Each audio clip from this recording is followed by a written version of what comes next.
예레미야입니다. 지난주 우리가 강의했던 부분을 잠시 요약을 하고 넘어가겠습니다. 1장을 보죠. 1장 4절, 5절 함께 읽겠습니다. 여호와의 말씀이 내게 임하니라. 이르시되 내가 너를 모태에서 짓기 전에 너를 알았고 내가 배에서 나오기 전에 너를 성별하였고 너를 여러 나라의 선지자로 세웠노라 하시기로. 모태에서 짓기 전에 너를 알았다는 것입니다. 이것이 하나님이 전지하심이기도 하고요. 하나님의 성품 중에, 품성 중에 전지하심, 그러니까 시간과 공간 모든 것을 초월해서 모든 것을 아시는 분, 그리고 사람을 택하시는, 자기가 쓸 사람들을 택하시는 하나님의 섭리이기도 합니다. 에베소서 1장 4절에도 창세전에 너희를 그리스도 안에서 택하셨다고 그랬죠. 거룩하고 의롭게 하기 위해서 창세전에 그리스도 안에서 우리를 택하셨다고 그랬습니다. 그러니까 지금 그리스도 안에 있는 사람들은 창세전에 그리스도 안에서 하나님 안에 예정된 자들입니다. 또 바울은 그 로마서 8장에서도 언급하고 있죠. 미리 아신 자들을 부르시고 부르신 자들을 의롭다 하시고 의롭다 하신 자들을 영화롭게 하신다. 미리 아신 자들을 부르신다는 거죠. 언제부터 하셨을까요? 처음부터, 우리를 짓기 전부터예요. 그런데 지금 그 예레미야에게 이 말씀을 하셨는데, 베냐민 땅 아나돗 제사장들 중 hil기야의 아들이라고 그랬습니다. 성경에 보면 우리가 이제 열왕기하 역대상에 보면 이제 여기 언급된 예레미야가 활동하던 시대에 요시야 왕이 있어요.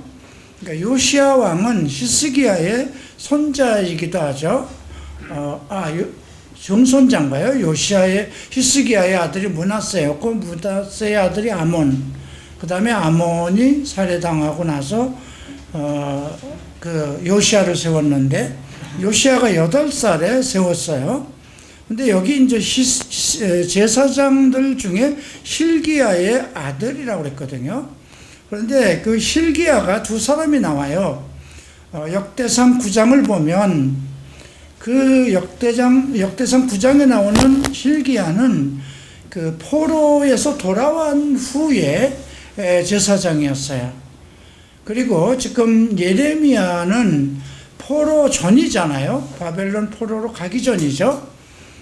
이사야 선지자가 우시야로부터 4대 왕 히스기야까지 섬겼어요. 그리고 히스기야, 므낫세, 아몬 다음에 요시야죠. 그리고 요시야가 8살에 그 지구인 왕위에 올랐는데 13년에 여호와의 말씀이 예레미야에게 임했다. 그러니까 요시야가 22살 때라고 그러죠.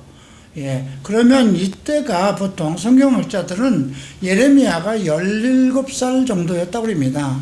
그러니까 거의 왕보다 좀 어린 나이니까 특별하게 개혁성이 있는 요시야와 함께 이렇게 어떤 개혁 운동을 하기에 상당히 궁합이 좀 잘 맞았겠죠. 근데 hil기야는 이제 대제사장의 아들이었고, 그러니까 예레미야가 궁중에서 대제사장이니까 특별히 요시야는 믿음이 있고 종교개혁을 했기 때문에 제사장들과 함께 여러 가지를 논의하고 그랬겠죠. 그렇기 때문에 예레미야도 아마 왕과 궁중에서 이렇게 생활하기에 불편함이 없었을 것 같습니다. 이사야도 왕족이었다고 그러죠. 우시야 왕이, 그래서 우시야 왕과 종교개혁을 일으키려고 하다가 결국 이루지 못하고 우시야 왕이 죽은 후에 4대 왕을 섬기면서 예언 활동을 했습니다. 그래서 예레미야와 이사야는 한 세기, 1세기 정도, 한 100년 정도의 연차를 볼 수 있고요. 근데 흥미로운 것은 우리가 hil기야 대제사장이 이제 그 당시까지, 그 전까지는 얼마나 성전을 도외시하고 성전에서 예배를 드리지 않고 모두 우상숭배에 빠졌는지 성전이 완전히 낡아 있는 상태라, 요시야 왕이 이제 종교 개혁을 일으키면서 성전을 다시 보수하도록, 성도들을, 모든 이스라엘 백성들을 하나님 앞에 예배를 드리게 하기 위해서 성전 보수 공사를 먼저 했어요. 근데 거기서 율법책을 발견했어요. 그렇다면 므낫세 왕에서부터 이제 아몬 왕에 이르기까지 히스기야 왕 이후에 그만큼 하나님을 섬기는, 예배를 드리는 것이 없었다는 것을 알 수 있고요. 그래서 율법책을 발견한 것을 가지고 이제 왕에게 가져가니까 왕이 놀라서 이제 옷을 찢고 하나님 앞에 자복하고, 모든 그것을 어떻게 해야 할지 이제 궁중에 있는 훌다라는 선지자, 여자 선지자로 했죠. 구약에서 유일하게 선지자 둘이 언급되고 있습니다. 하나는 사사시대의 드보라고, 이제 지금 여기에 나오는 요시야 왕 때 훌다인데, 훌다는 궁중에서 의복을 관리하는 샬룸의 아내라고 합니다. 그런데 석스미스 목사님은 이 샬룸을 hil기야와 형제라고 합니다. 그러면 예레미야의 삼촌이 되겠죠.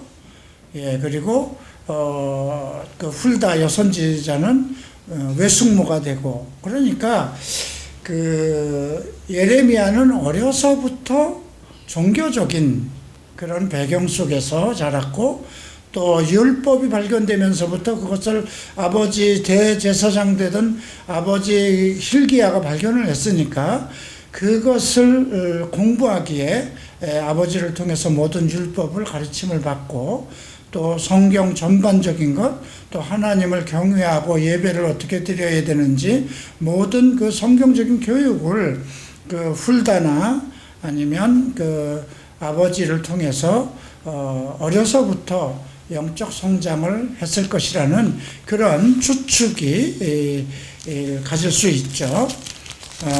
그런데 불구하고 하나님이 부르셨어요.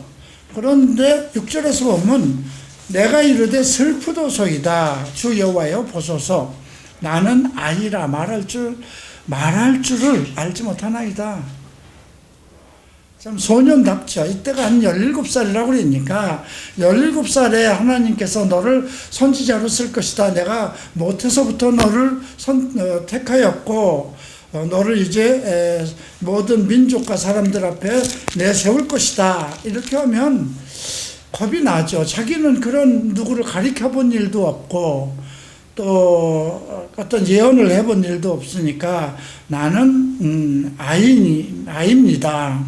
이렇게 하나님께 대답을 하죠. 근데 하나님은, 여호와는 너는 아이라 말하지 말라. 내가 너를 누구에게든지 보내든지 너는 가며 내가 내게 무엇을 명하든지 너는 말하라. 누구에게 보내든지 무엇을 말하든지 너는 그에게 구하라. 아이라고 하지 말라. 이런 사건이 또 한 번 구약에서 있었어요. 누구를 불렀을 때인가요? 모세를 부를 때였죠. 모세는 그때 나이가 이제 왕자로서의 40년 지내고 광야에서 40년을 지냈잖아요. 광야에서 있었을 때 하나님이 가시던 불 사이에 불이 났고 거기서 이것은 거룩한 땅이니 신을 벗으라 하고 부르셨죠. 그때 모세는 뭐라고 그랬냐면 나는 말을 할 줄 모릅니다 하고 거부를 했죠. 여러 가지로 핑계를 댔어요. 근데 모세가 나는 말을 할 줄 모릅니다 하니까 하나님께서 거기서 화를 냈어요. 나는 내 형이 말을 잘하는 줄 안다. 그러니까 모세는 얘기는 화를 낼 만하죠. 그는 이미 40년간을 왕자로 살면서 모든 것을 자기 마음대로 지휘하던 사람이잖아요. 그죠? 그리고 비록 40년간 그 도망자가 돼서 목동 생활을 하고 있었을 망정, 그는 이미 나이가 충분히 인생을 겪을 만큼 겪고 충분히 사람을 부리던 사람인데, 그러니까 모세가 나는 말을 못하는 자입니다 한 것은 나는 하나님 부르심에 합당하지 못합니다. 보낼 자를 보내소서 이렇게 하나님의 명령을 거부하는 거였고요. 근데 이 예레미야는 좀 달랐어요. 자기의 어떤 인격적인 그 경험일까요? 또 지식도 많지 않겠죠. 뭐 17살에 배웠으면 얼마나 배웠겠어요? 그리고 그 시대에 그때의 그 율법책을 발견할 정도였고 그랬기 때문에 그 예레미야는 정말 솔직하게 나는 아이입니다. 나는 아이라 말을 할 줄 모르는데요. 이렇게 얘기했을 것 같습니다. 그래서 오늘 우리가 1장에서 배울 때는 하나님께서 어떤 사람을 부르실 때에 어떤 사람을 부르신가. 물론 예레미야 같은 경우는 종교적인 배경이 정말 대제사장의 아버지와 뭐 궁중 안에서 어떤 그 큰 역할을 하는 그 뭐 삼촌이나 또 예언자인 외숙모 이런 영적인 배경을 가지고도 있죠. 근데 오늘날도 사실 목회자 가정에서 태어난 사람들이 목사가 되는 경우가 많아요. 그죠? 근데 어떤가요? 물론 겸손하게 잘 그 영적 성장을 해서 후계자가 되는 경우도 있지만 우리가 아는 목회자의 아들 대다수는 상당히 시건방지죠. 그냥 태어나면서부터 무슨 큰 권세를 쥐고 나온 것 같은 그런 입장이 돼서 정말 바람직한 그런 사람들도 많이 있는데, 그러니까 지금 이때는 그 왕의 시대예요. 왕이 주관하는 시대입니다. 그리고 뭐 3대째 지금 하나님을 경외하지 않고 정말 완전히 이방신에 빠져있던 우상을 섬기던 그런 아주 타락한 시대에 그 요시야라는 왕, 그 요시야도 8살에 왕이 됐다면 그가 지식을 많이 가지고 있는 것도 아니에요. 근데 하나님께서 다행히 그에게 어떤 그런 하나님을 믿어야 되겠다, 여호와를 경외해야 되겠다는 그런 신념을 줘서 또 그런 마음을 갖게 한 것은 그와 함께 할 수 있는 그런 종교 지도자 hil기야와 같은 제사장, 훌다와 같은 예언자가 같은 성 안에 있었기 때문에 그런 영적 배경 아래 그 요시야 왕도 잘하지 않았을까 이렇게 생각을 합니다. 그래서 오늘 이 1장에서 우리가 발견해야 될 것은 하나님께서 어느 한 사람을 택해서 어떤 일을 하시고자 할 때는 완벽히 모든 것을 다 준비해 두신다는 거예요. 그렇게 해서 그 왕과 예언자가 하나가 돼서, 그리고 제사장이 하나가 돼서 무엇인가 하려고 하는데, 사실 예레미야는 성공한 예언자가 못 되었어요. 이제 곧 바벨론, 이스라엘의 그 백성들의 반역으로, 배도함으로 인해서 하나님께서 이스라엘을, 유다를 완전히 멸망시키고 이제 바벨론의 포로로 잡아갈 계획, 70년 동안을 포로 생활을 할 것을 이미 하나님은 계획하고 있었어요.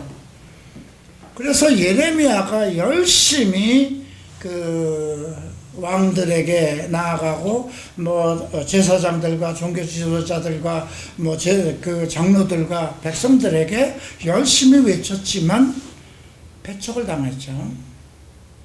4대 왕을 섬기면서 결국 그는 배척을 당하고 죽임을 당했습니다. 이사야 선지자는 사실 성공했습니다. 그 당시에는 그 아수르에 대항해서 계속 예언을 선포했는데 결국 이스라엘을 아수르에서 사실 구원한 선지자니까 우시아는 나름대로 어느 정도 성공을 했는데 예레미야는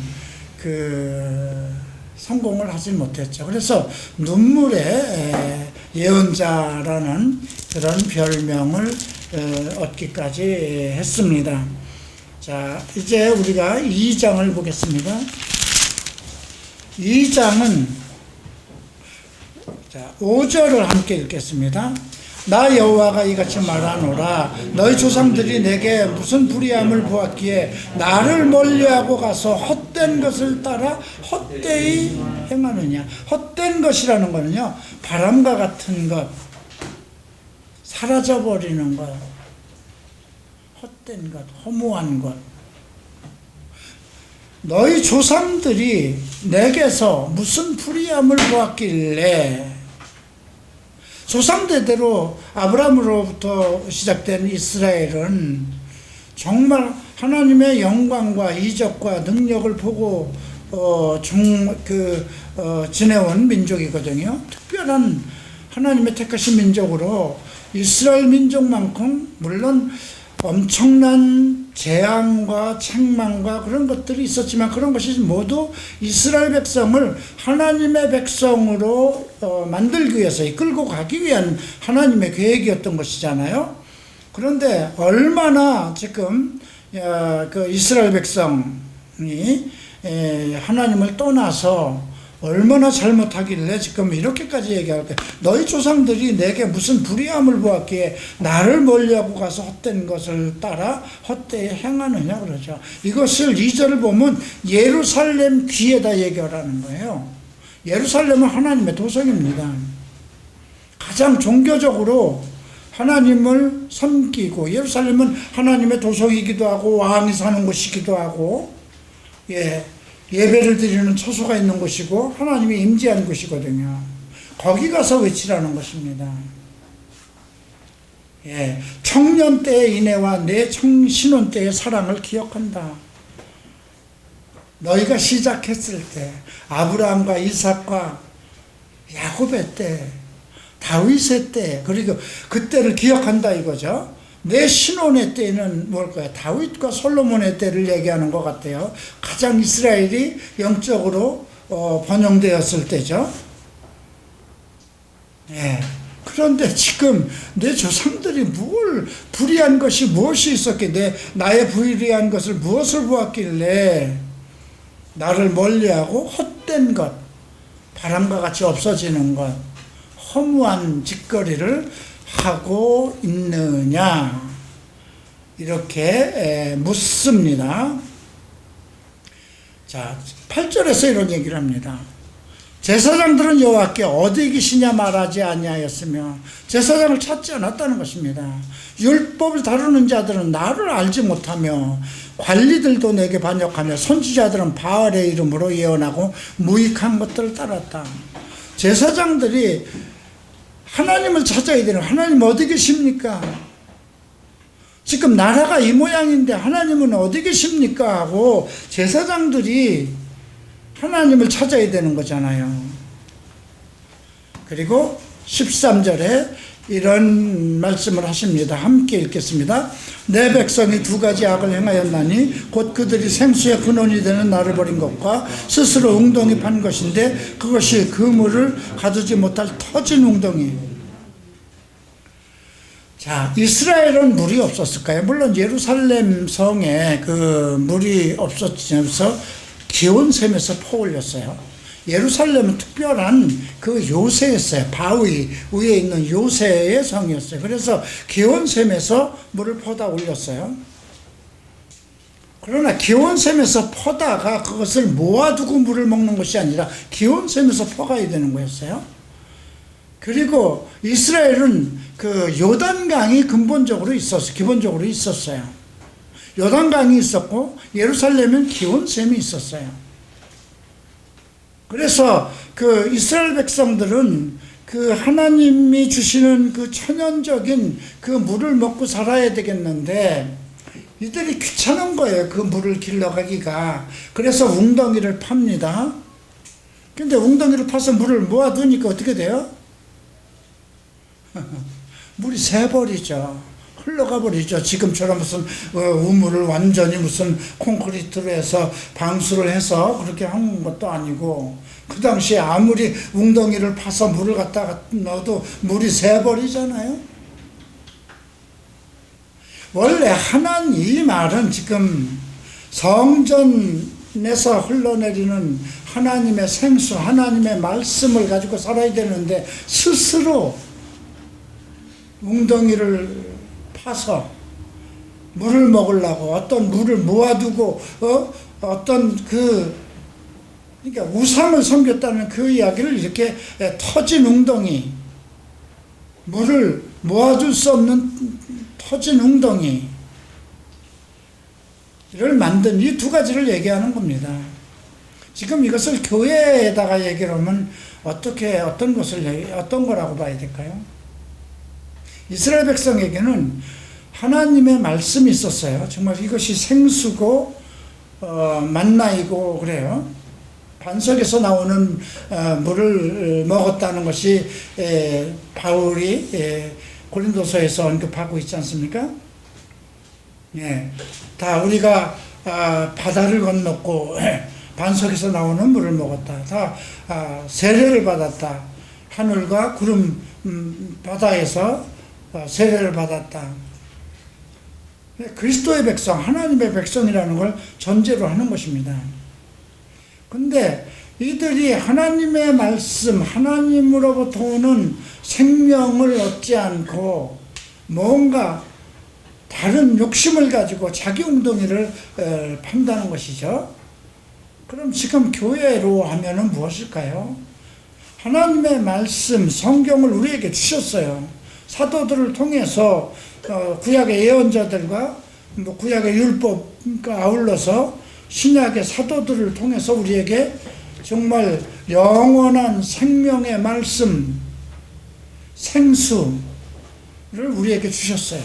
이것을 알기를 힘써야 되는데, 이 말씀은 2000년 전에 구시대의 것이고, 율법은 우리가 배워야 할 필요도 없는 거고, 구약은 우리가 지켜야 할 것도 아닌데, 요즘은 요즘 시대에 맞는 걸 해야 되겠지? 그래서 전부 세상의 것을 받아들이잖아요.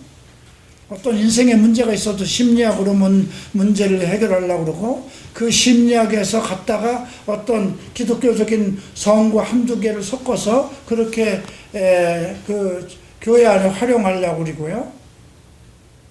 그러니까 어떤 찬양도 정말 오직 하나님 안에서의 어떤 영감과 어떤 자기의 준 어떤 은사와 이런 걸 가지고 작사 작곡을 해서 하나님께 드리는 것이 아니라 세상 음악을 따다 그냥 가사만 붙여서 이것이 찬송인지 세상 음악인지 알지 못하는 그런 노래들을 만들어 놓고, 또 전도를 해도 세상 방법으로 그냥 어린아이들 앞에 유치원, 옛날에는 지금은 유치원 앞에서 다 부모들이 기다리니까 마음대로 못 가지만, 옛날에는 그 유치원 앞에 교회에서 사탕이나 고무 풍선 가지고 가서 쭉 가서 애들에게 주고 교회로 데려오고 하는 그런 전도법. 그건 전도법이 아니잖아요. 그죠? 애들을 사탕을 줘서 데려오는 거잖아요. 근데 그런 것들을 지금 오늘 우리가 비유할 수 있죠. 21절에 이런 말씀을 합니다. 내가 너를 순전한 참 종자 곧 귀한 포도나무로 심었거늘 내게 대하여 이방 포도나무의 악한 가지가 된 것은, 나는 분명히 순전하고 참 종자 귀한 포도나무를 심었는데 너의 가지는 악한 가지가 된 게 뭐냐 이거죠.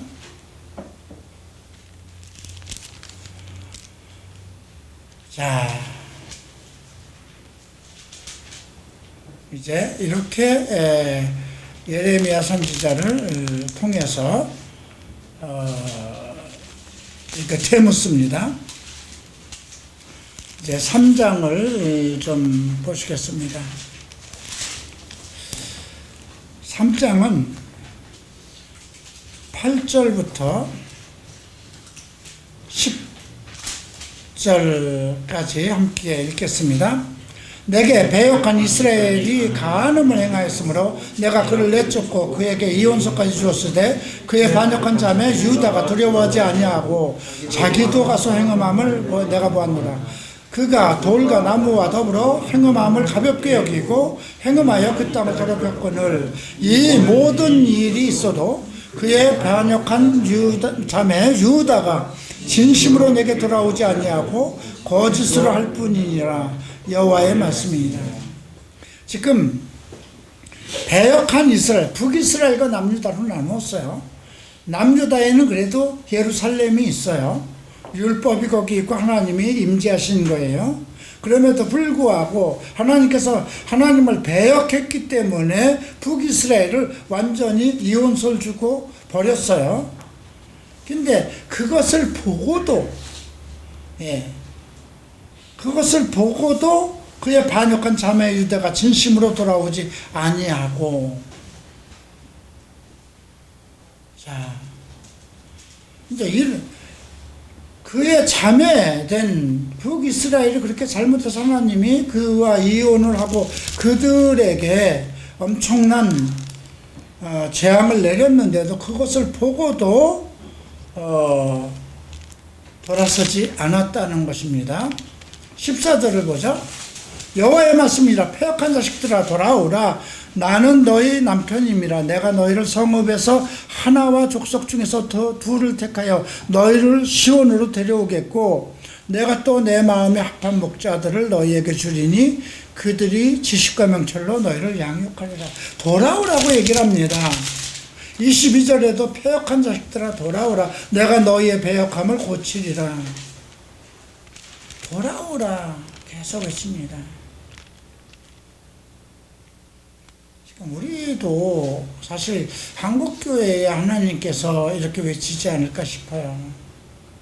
정말 진심으로 하나님의 말씀을 배우고 하나님과 마음이 합한 자가 돼서 하나님의 뜻대로 살아가고 불쌍한 사람들을 도와주고 복음을 전하는 그런 하나님의 성실한 교회가 되기를 원하는데 정말 참 포도나무가 되고 참 종자를 심었는데 가지에선 정말 폐역하고 악한 열매를 맺는 그런 꼴이 되었기 때문에 그럼에도 불구하고 돌아오라 합니다. 돌아오라고. 그래서 3장에서는 계속 돌아와라는 메시지를 주십니다. 이제 4장을 보겠습니다. 4장은 19절부터 22절까지 함께 읽겠습니다. 슬프고 아프다. 내 마음속이 아프고 내 마음이 답답하여 잠잠할 수 없으니 이는 나의 심령이 나팔소리와 전쟁의 경보를 들음이로다. 패망에 연속하여 온 땅이 탈출을 당하니 나의 장막과 휘장은 갑자기 파멸되도다. 저 깃발을 보며 나팔 소리 듣기를 어느 때까지 앓고 내 백성은 나를 알지 못하는 어리석은 자여 지각이 없는 미련한 자식이라. 악을 행하기 전에는 지각이 있으나 선을 행하기에는 무지하도다. 지각 없는 미련한 자식들이라고 지금 내 백성은 나를 알지 못하는 어리석은 자요 지각이 없는 미련한 자식이라고 합니다. 내 자식인데 부모가 내 자식이 이런 상황이면 얼마나 속이 터질까요? 그래서 지금 패망에 패망이 연속하여 온 땅을 탈취한다는 이거는 그냥 망하고 연속해서 그들이 완전히 망할 때까지 그 재앙이 이제 장막과 휘장과 갑자기 그 이스라엘의 모든 것이 망하는 그런 모습을 지금 언급한 겁니다. 그러니까 슬프고 아프다 이렇게 얘기한 거죠. 나의 심령이 나팔 소리와 전쟁의 경보를, 심령이 나팔 소리를 듣는 거예요. 전쟁의 나팔 소리를. 패망이 연속하여 오는 거예요.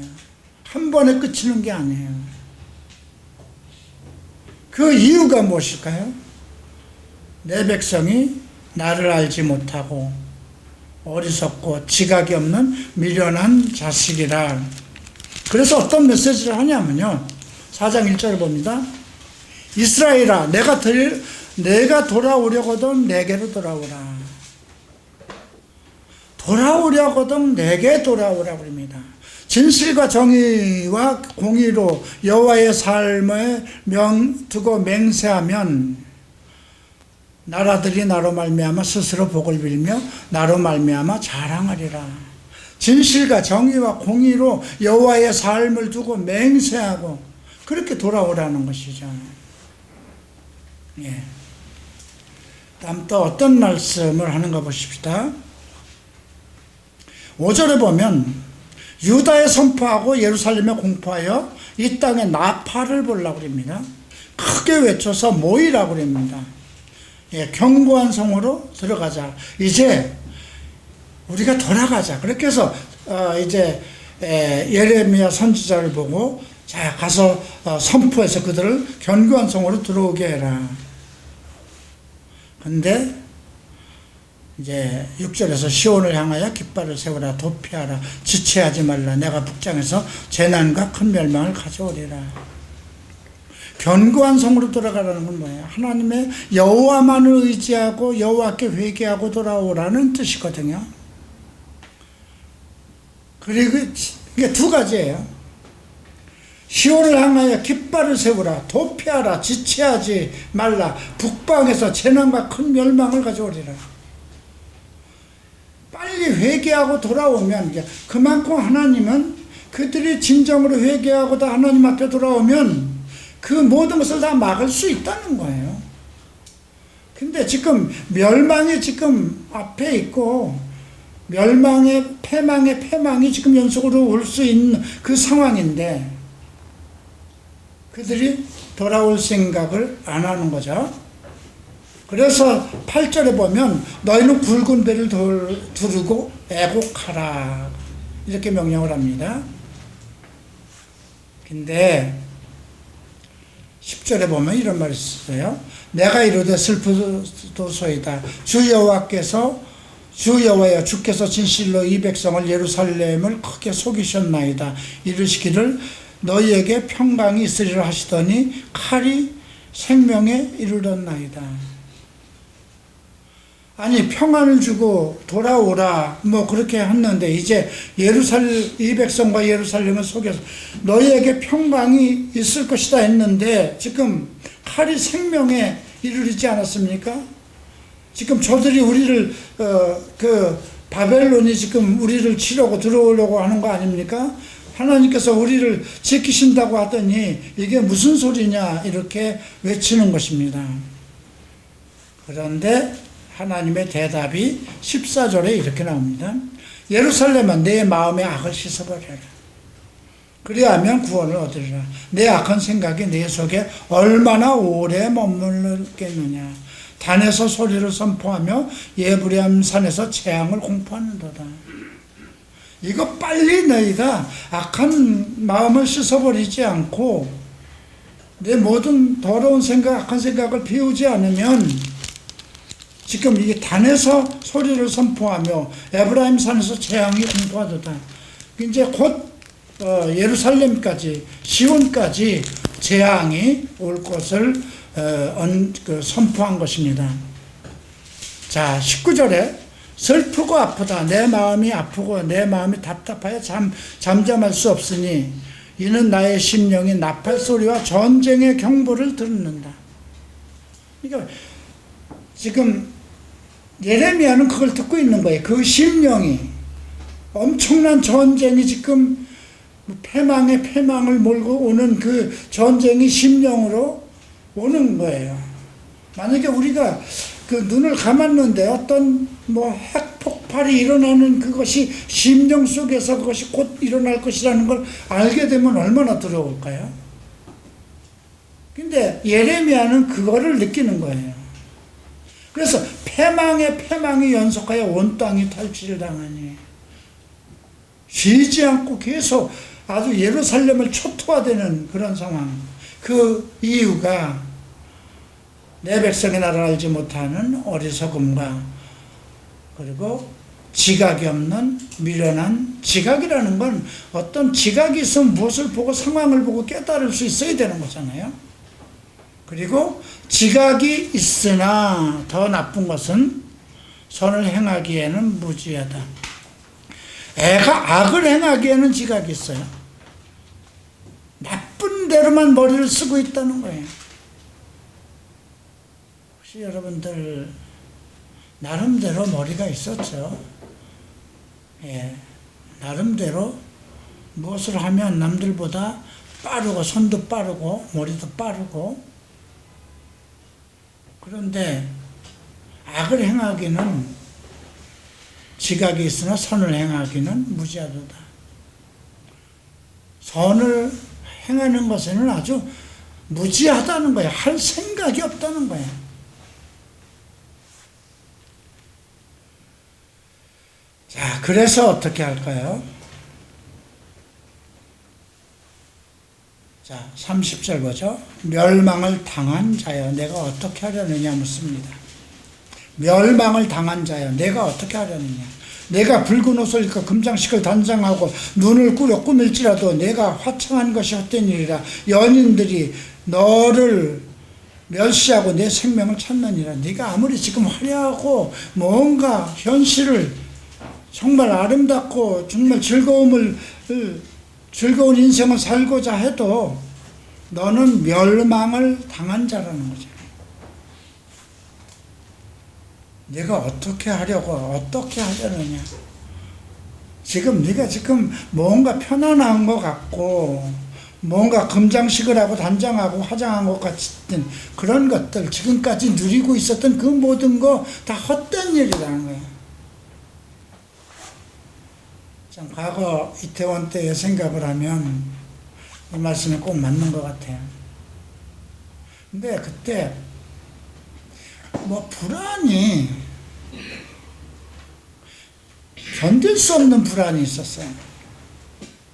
살고 싶지 그러니까 살고 싶지 않다라는 것보다 살고 싶지 않았다면 자살을 했겠죠. 이 나라에서 살고 내가 이렇게 살고 싶지 않다. 이렇게 살고 싶지 않다. 뭐 클럽을 4개나 운영을 하고 있고, 뭔가 그 당시에 에이즈 바람이 불어서 우리 뭐 열애 클럽이 안 되고 그래도 이미 200평이 되는 디스코텍을 만들어 놓고, 또 호스트 클럽이 너무 잘 됐어요. 서울 강남에 있는 바람난 여자들은 다 모이는 곳이 되었으니까. 예, 거기가 우리 평수로 따지면, 그래서 우리 지금 식당만 해요. 한 30평 정도 되니까. 근데 뭐, 돈 없는 사람은 못 오는 거야.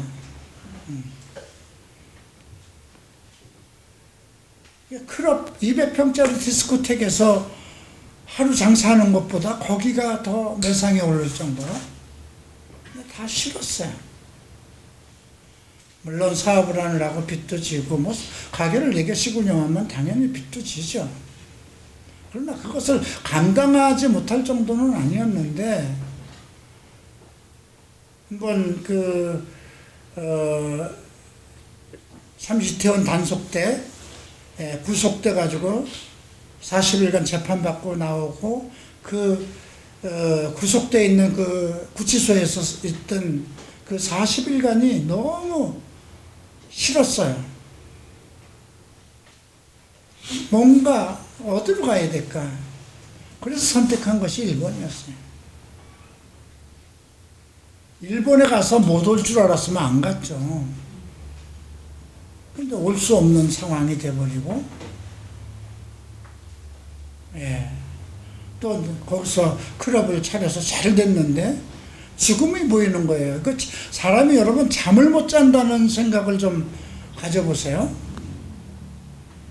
며칠 전에 지난주에 지회가 왔는데 얼굴이 반쪽이라 너 왜 그렇게 얼굴이 반쪽이냐니까 잠을 못 잔대요. 그래서 내가 그러면 교회 와서 자거라고 그랬더니 또 형제들이 코 고는 것 때문에 싫어하니까 또 들어. 그러면 대여리를 이쪽 301호로 옮기고 본당 안에 아주 그냥 독방을 해줄 테니까 들어와라 그러니까 올는지 안 올는지 모르겠어요. 근데 잠을 못 잔다는 것처럼 그것처럼 괴로운 건 없어요. 그게 하루 이틀 잠을 못 자는 것이 아니라 연속 잠을 못 잔다면요, 이거 무엇을 못 먹는 것보다 더 괴로운 거예요. 근데 그런 지경이 정말 밤마다 뭔가 죽음의 사자가 나를 목을 졸리는 것 같은 그런 악몽이 계속되고, 예, 그때도 클럽이 너무 잘 됐어요. 일본에서. 유일한 가부키조에서 한국 클럽, 한국 자매들의 클럽이 엄청 많은데, 유일하게 그 클럽들이 끝나면 놀러 오는 클럽이 우리 신주쿠에 있는 열애 클럽이었어요. 막 일본 우리나라로 얘기하면 썬데이 서울과 같은 잡지에 그냥 정말 몇 페이지가 할애될 정도로 칼라로 사진을 찍어서 그렇게 홍보가 되고, 홍보가 아니고 그들이 인터뷰를 한 거죠. 그런데 살 수가 없는 거예요.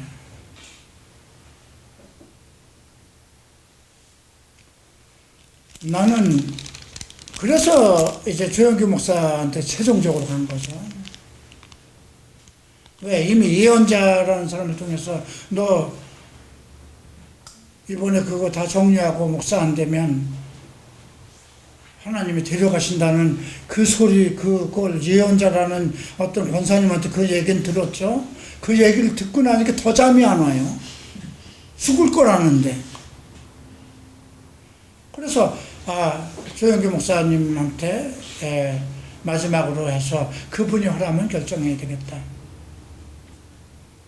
근데 조 목사님 깜짝 놀라서, 야, 내가 어떻게 자네 인생을 얘기하겠느냐. 그랬더니 3일간 세미나 끝나는 동안 있을 수 있느냐. 그게 나고야였어요. 있을 수 있습니다 하고 정말 일본인 목회자들이 한 300명 모였는데, 거기서 세미나 끝나고 나서 나중에 내가 정말 잠을 못 잤다. 하나님께서 자네를 불렀으니 내가 추천서 써서 보낼 테니까 다 정리하고 신학을 하라. 근데 흥미롭게 여러분, 어떤 하나님의 부르심에는 단순해야 돼요. 예. 근데 지금 클럽이 너무 잘 돼요, 일본에서. 근데 그 말 한마디에 잘 되는 클럽을 정리하고 신학할 수 있을까 생각해 봐야 돼요. 그때가 금요일이었어요. 금요일 날 오전 12시에 이제 강의 끝나고 신주쿠로 다시 돌아와서 가부키조에서 그날 가게 애들 다 불러놓고 오늘 마지막이다. 오늘 마지막하고 이 가게를 맡을 사람은 누군지 한번 그 사람에게 맡기겠다. 근데 흥미롭게요. 그날 매상이 얼마가 올랐냐면요, 120만 행이 올랐어요. 120만 행 맞나? 근데 종업원이 홀에서 일하는 열애 클럽 애들이 10명, 주방 아줌마 하나, 그 다음에 덴조라고 그래요. 매니저 하나, 딱 12이었어요. 다 10만 원씩 줬어요. 딱 120만 원이 돼요. 그렇게 하고 하나님한테 가게를 인계하고. 여러분들이 어떤 부르심이 있을 때 그럴 수 있는가? 뭔가 자꾸 자기 인생의 길에 걸림돌이 생기고 뭔가 이게 내 생명에 위협을 받는 그런 느낌이 오고 뭔가 할 때 이것이 뭔가 물을 수 있는 사람이 하나님 앞에 아무리 지금은 나는 하나님한테 물어서 여러 가지 방법으로 응답을 받아요. 성경에 있는 말씀으로 응답을 받든지 내 앞에서 어떤 열린 문을 둬서 내가 기도한 것이 열려가는 쪽으로 이것이 하나님이 열고 계시는구나 이렇게 하든지 어떤 것을 기도할 때 어떤 말씀이 떠오르면 그 말씀으로 응답을 주신 걸로 알고 있어요. 근데 그 당시는 그런 믿음이 없는 때예요. 순복음에서 12년간 믿음 생활을 했는데 무슨 믿음이에요? 오직 성령, 오직 기도, 오직 예수 그 세 가지만 하면 순복음은 다 끝나는 건데 오중복음만 알면 되는 거잖아요. 오중복음만 하면 그냥 하늘에서 모든 복이 내게 임하고 모든 병이 다 고침을 받는 그런 그 예배였으니까 그냥 주여 삼창만 할 줄 알지 그게 다 믿음이었어요. 근데 어떤 신념이 생기잖아요. 그 당시는 내 앞에 세운 분이 조영기 목사였으니까 이분이 말하는 것만 하나님이 이분을 통해서 내게 응답을 해 주시겠구나. 그게 믿음이에요.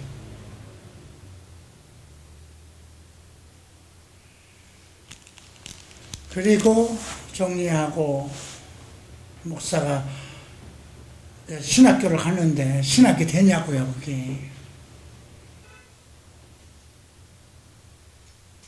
평생을 세상 사람으로 놀고 먹고 지내고 호의호식하고 지내고 동성애자 삶을 살고 아직도 그 속성을 가지고 있는 상황인데 또 일본말도 꼭 배워야 할, 난 곧 끝나면 한국 갈 거니까 그렇게 일본말도 학문적으로 꼭 배워야 할 이유가 없어서 그냥 대충 알아듣는 정도로 그렇고 신앙생활을 했는데 신학이 되느냐고요. 그래도 꾸역꾸역 안 하면 죽을 것 같으니까 또 가게도 넘겨줬으니까 할 일도 없어요. 가게 세로 한 달에 30만 원 주는 걸로 그냥 살아가면서 교회를 낙을 삼고 주일 예배가 주일날 종일 교회 가서 살고 수요 예배 가고 금요 철야하고 부용 예배 내가 다니고 저녁마다 신학하고 그런 속에서 히라노 목사 만나고 히라노 목사님 때문에 성경을 배워야 되겠다 싶어서 히라노 목사님 교회 가서 모든 테프를 창세기부터 계시록까지 있는 2년 동안 한 설교를 전부 돈 주고 사서 하나에 350앵이었어요. 여러분 생각해 보세요. 창세기가 50장이에요. 그러면 그 설교도 한 30개 돼요. 30개를 사면 350앵이라고 했을 때 얼마가 되겠어요? 그게 한국 돈으로 계산하면 전 신구약을 다 사서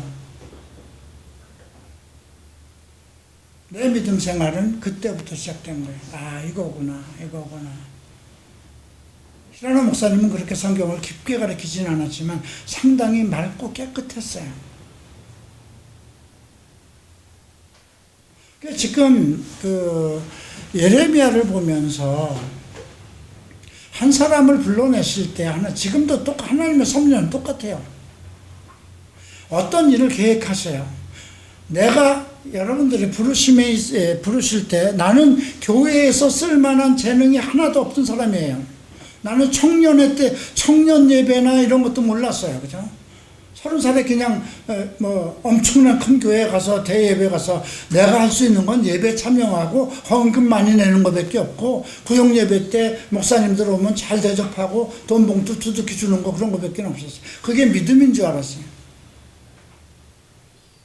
교회의 역할에서 내가 어떤 하나님 앞에 쓸 수 있는 능력은 하나도 없었어요. 근데 여러분, 하나님이 여러분들을 부르실 때도 마찬가지예요. 내가 이런 재능이 있으니까 나를 쓰실 것이다 하면 그 사람은 하나님이 쓸 필요가 없어요. 지 능력이 있으면 지가 세상을 살아가는 거예요. 지 능력으로 하면은 안 돼요. 그게 모세의 실패잖아요. 그죠? 모세가 왕이었을 때는 사람을 죽이는 일밖에 안 됐잖아요. 이것이 하나님을 위해서 하는 일이다 생각했을 때 40년간을 실패한 거잖아요. 그리고 40년을 광야에서 비우는데 40년간, 40년 동안 왕조로 가지고 있는 학문과 재능과 모든 능력을 쏟아버리게 하는데 40년 걸렸어요.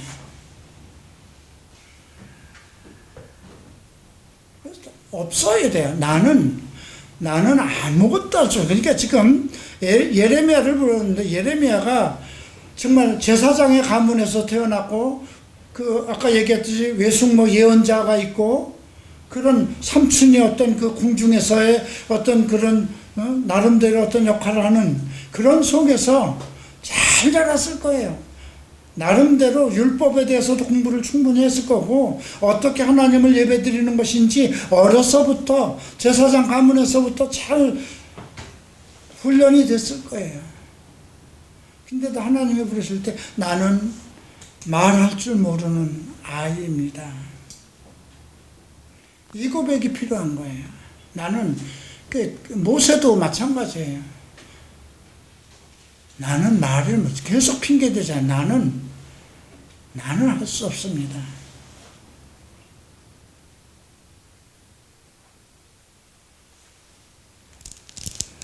그리고 왜?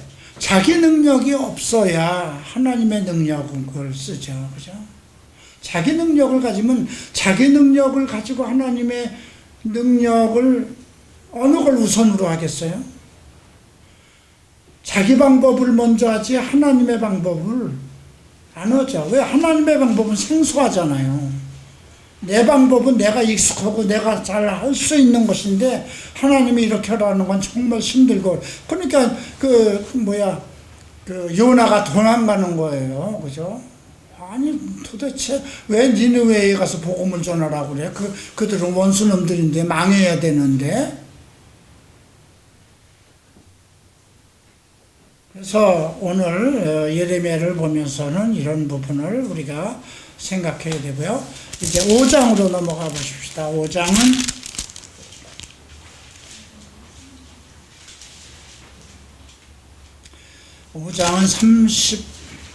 30절, 31절 함께 읽겠습니다.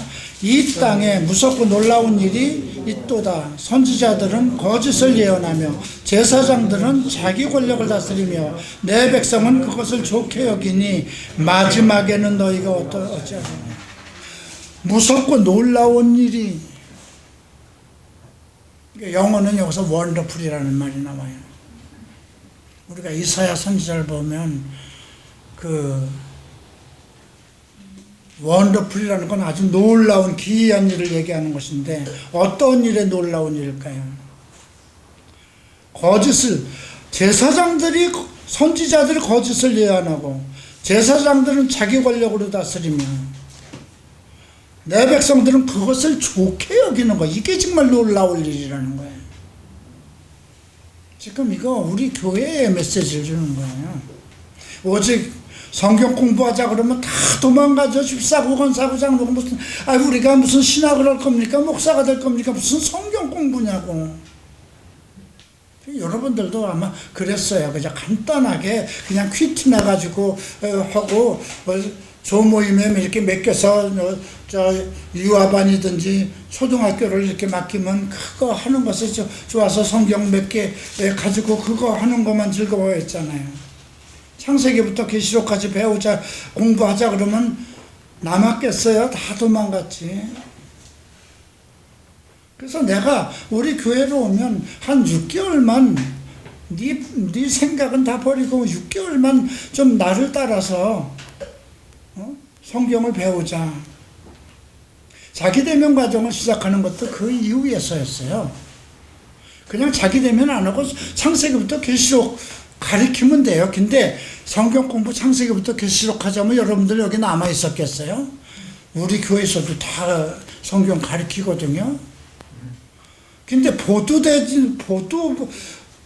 듣도 보지도 못한 자기대면을 펼쳐놓고 자기대면 좀 매력적이잖아요. 나를 성경적으로 대면 하자는데 상당히 좀 매력적이에요. 그죠? 근데 그게 그냥 한편으로는 너무 두꺼워요. 24과까지. 그죠? 150, 160 몇 개의 성경을 살펴봐야 되고, 그리고 1시간씩 2시간 정도 강의를 듣고 숙제를 해야 되고 6개월을 해야 된다는 거죠. 엄벙덤벙했어요. 처음엔 여러분들은 그냥 내가 이거 잘해야지 하고 1과부터 한 4, 5과까지는 아주 열심히 숙제를 잘해요. 8과만 넘어가면 깨끗해야죠, 책이.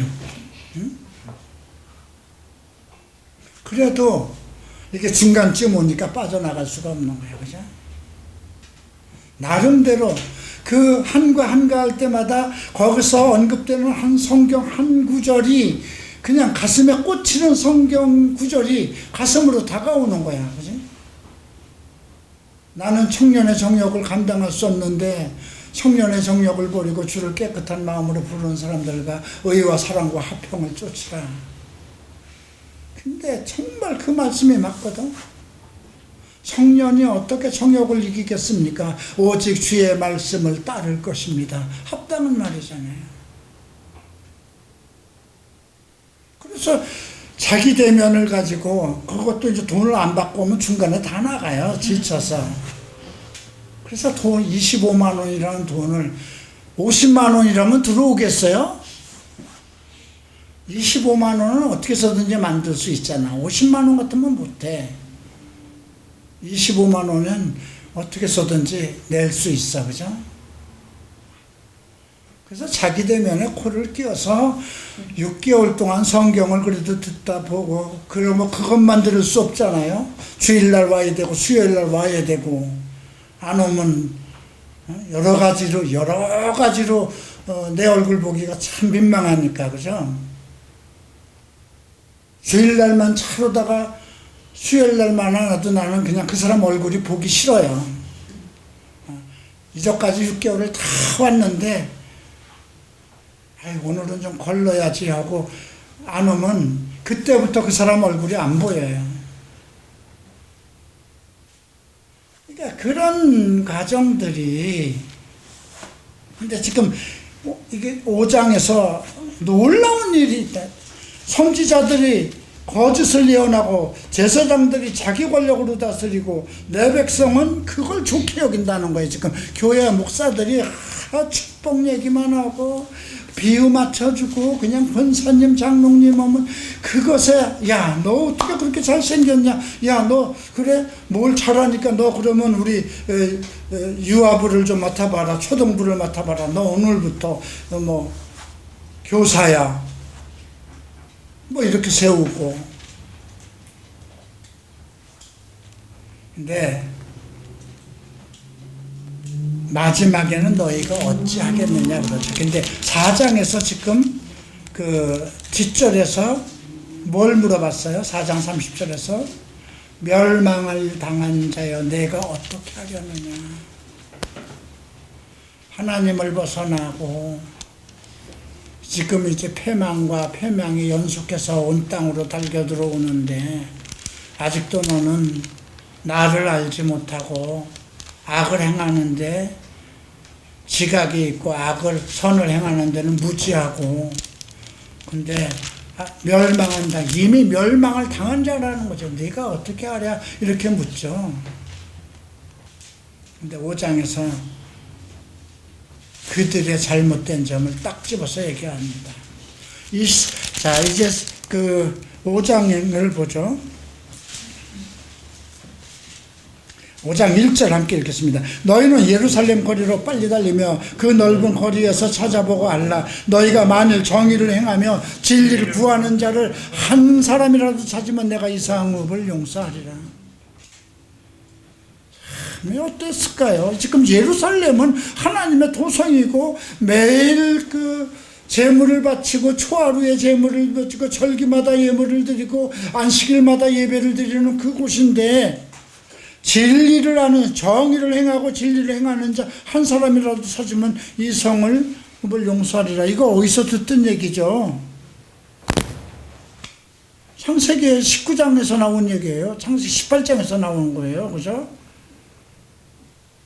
아브라함이 얘기하잖아요. 소돔과 고모라를 멸망시키겠다니까 거기서 50명이 있으면, 40명이 있으면, 30명이 있으면, 20명이 있으면, 10명이 있으면 어떻게 했을까요? 10명이 있으면 내가 그 성을 그 10명으로 인해서 멸하지 않으리라. 여기 똑같죠. 한 명이라도, 이건 예루살렘 거리로 빨리 가서 그 넓은 거리에서 다 찾아보되 진리를 구하고 정의를 행하며 진리를 구하는 자를 한 사람이라도 찾으면 그 정도로 지금 하나님의 백성, 하나님의 도성이 완전히 멸망했다는 거잖아요. 자, 그들이 이제 보세요. 흥미로운 건 2절. 그들이 여호와께 살아계심을 두고 맹세할지라도 실상은 거짓 맹세라. 이 말은 뭐와 똑같을까요? 주여 주여 하고 소리쳐서 손뼉치고 큰 소리로 외칠지라도 거짓이다 이거예요.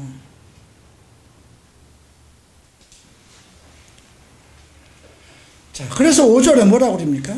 내가 지도자들에게 가서 그들에게 말하라. 그들이 여호와의 길 자기 하나님의 법을 안다 하였더니 그들도 일제히 멍에를 꺾고 결박을 끊은지라. 지도자에게 말하라고 합니다. 하나님의 법을 안다고 얘기를 한다는 거죠. 근데 그러므로 수풀이 나오는 사자가 그들을 죽이며 사막의 이리가 그들을 멸하며 포비 없는 성읍들을 엿본즉 그리로 나오는 자마다 찢기리니 이는 그들이 허물이 많고 반역이 심하서.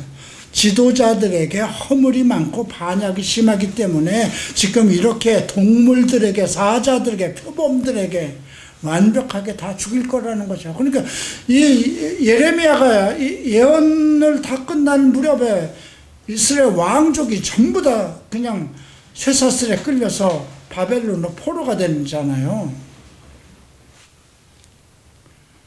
자, 7절 보세요. 내가 어찌 너를 용서하겠느냐? 내 자녀가 나를 버리고 신이 아닌 것으로 맹세하였으며 내가 그들을 배불리 먹인 즉 그들이 간음하며 창기의 집에 허다하오며. 하나님께서 그들에게 배불리 먹였는데 간음하고 창기의 집, 몸 파는 자의 집에 허다히 모이며 용서할 수 없다는 거예요. 고린도전서 6장에서도 언급되는 말씀이죠. 너희가 어찌 창기와 몸을 합하느냐.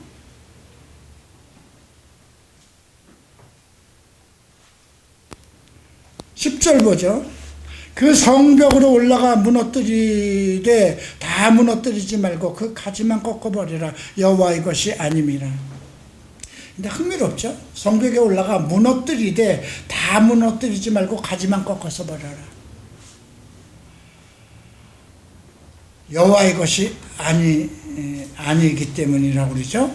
여호와의 말씀이라. 이스라엘 집과 유다의 집이 내게 반역을 했다는 거잖아요. 이스라엘 집과 유다의 집. 이스라엘은 둘로 나누어졌기 때문에 이렇게 얘기하는 거예요. 남유다, 북이스라엘입니다.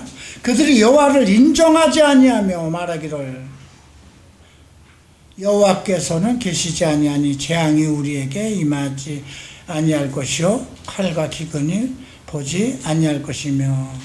여호와께서는 계시지 아니하니, 여호와가 어디 있냐? 그런 말이 어디. 그러니까 하나님의 말을, 하나님이 안 계신데 그런 말을 하는 것이 오히려 곧 재앙이 온다고 하는 말이 그게 거짓이라는 거예요. 하나님이 안 계신데. 그러니까 절대로 네가 얘기한 칼과 기근은 오지 않을 것이라는 거죠. 패망은 오지 아니할 것이라는 거죠. 그것이 선지자들은 바람이라 이렇게 얘기를 합니다. 말씀이 그들 속에 있지 아니한즉 그같이 그들이 당하리라. 선지자들은 바람과 같다는 것이죠. 자, 이제 15절 함께 읽겠습니다. 여호와의 말씀이니라. 이스라엘 집이여 보라, 내가 한 나라를 먼 곳에서 너희에게로 오게 하리니 곧 강하고 오랜 민족이라. 그 나라 말을 내가 알지 못하며 그 말을 내가 깨닫지 못하라. 이제 바벨론의 포로가 될 것을 예언을 하는 겁니다. 그런데 그렇게 예언을 했는데도 18절 보세요. 여호와의 말씀이니라. 그때도 내가 너희를 진멸하지는 아니할 것이라는 거죠. 자, 그래서 20절에 너는 이를 야곱의 집에 선포하며 유다에 공포하여 이르기를. 지각이 어리석고 지각이 없으며, 앞에서 언급됐잖아요. 내 백성이 어리석고 지각이 없고 악을 행하는데 지각이 있다고 얘기했어요. 눈이 있어도 보지 못하며 귀가 있어도 듣지 못하는 백성이여 이를 들을지어다. 그죠?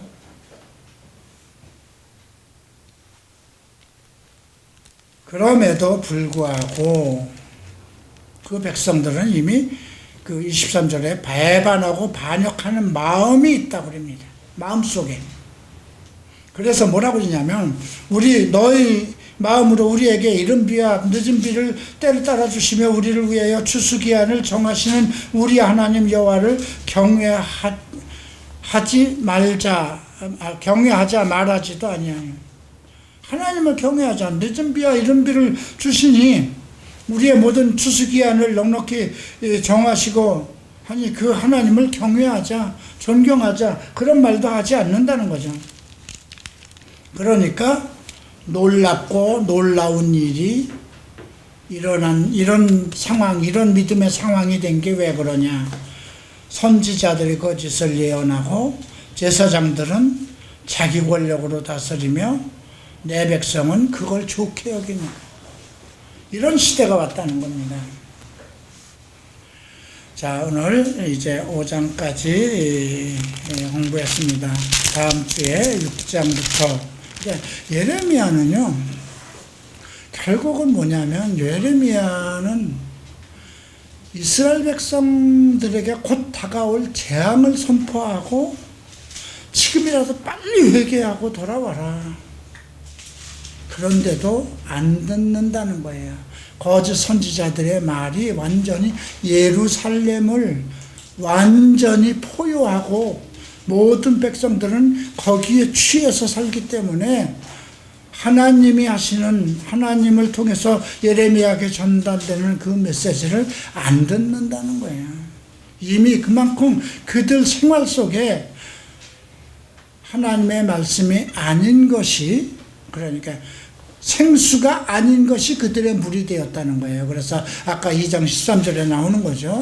두 가지 악을 범했나니 생수를 버린 것과 물을 보관할 수 없는 물웅덩이를 판 이 두 가지다. 스스로 자기 물웅덩이를 판 것이다. 지금도 똑같습니다. 우리가 하나님의 말씀을 듣고 어떤 고난이 있고 질병이 있든 고난이 있든 아픔이 있든 오직 여호와만 바라고, 오직 주께서 나를 고치실 것이다, 오직 주께서 나를 바른 길로 하실 것이다, 내가 어떤 고난이 있어도 내 모든 일에 하나님이 복을 주실 것이다, 하나님 말씀 속에서 응답을 찾아야 되잖아요.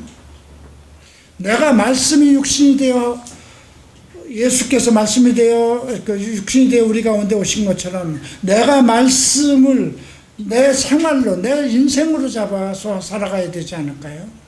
그러면 내 인생이 빛이 되고 진리가 되고, 그죠? 생명이 되지 않을까요?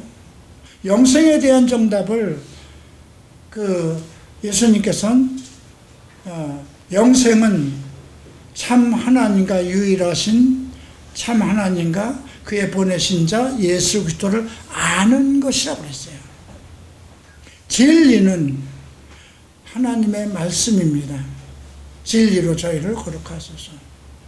오직 하나님의 말씀으로만 우리를 거룩하게 할 수 있고 의롭게 할 수 있고 영생에 이르게 하시고, 영생이란 건 살아서도 죽어도 살겠고 살아서 믿는 자는 영원히 죽지 않는 영생, 지금도 영생을 누려야 되는 것이거든요.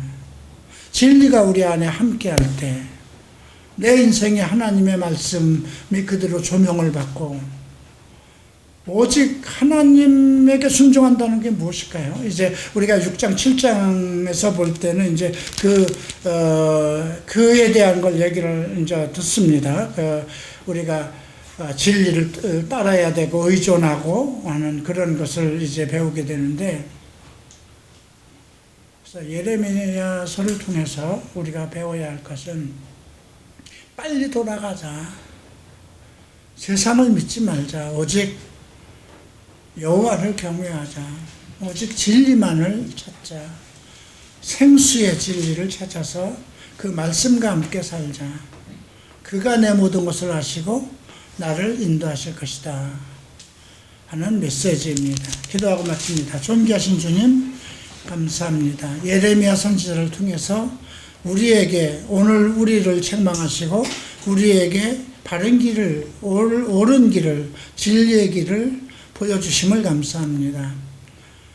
이스라엘 백성들도 늘 하나님을 사랑합니다. 여호와를 경외합니다. 늘 11조를 드리고 예배를 드리고 안식일을 지키면서도 그들 마음속에는 다른 신이 있었습니다. 자기 인생을 즐겁게 하는 신이 있었습니다. 자기를 복되게 하는 재물의 신과 자기 육신의 정욕을 즐기는 그런 신들을 따라서 살았습니다. 오늘도 우리가 오직 진리의 말씀과 의로운 말씀과 정의와 진리 속에서 살지 않고 교회를 다니면서도 자기의 이익을 구하고 진리를 알려고 하지도 않고 세상 사람들의 말을, 세상 철학자들의 말을, 심리학자들의 말을 더 진리로 앓는 그런 상황이 되었습니다. 예레미야로 우리를 깨우치소서. 예레미야와 함께 우리가 다시 거듭나서 세상의 포로가 되지 않게 하소서. 예레미야 선지자는 실패하였지만 오늘 예레미야를 배우는 우리는 결코 그 어떤 것에도 포로가 되지 않는 진리를 깨우치게 하소서. 예수 그리스도 이름으로 기도합니다. 네, 마치겠습니다.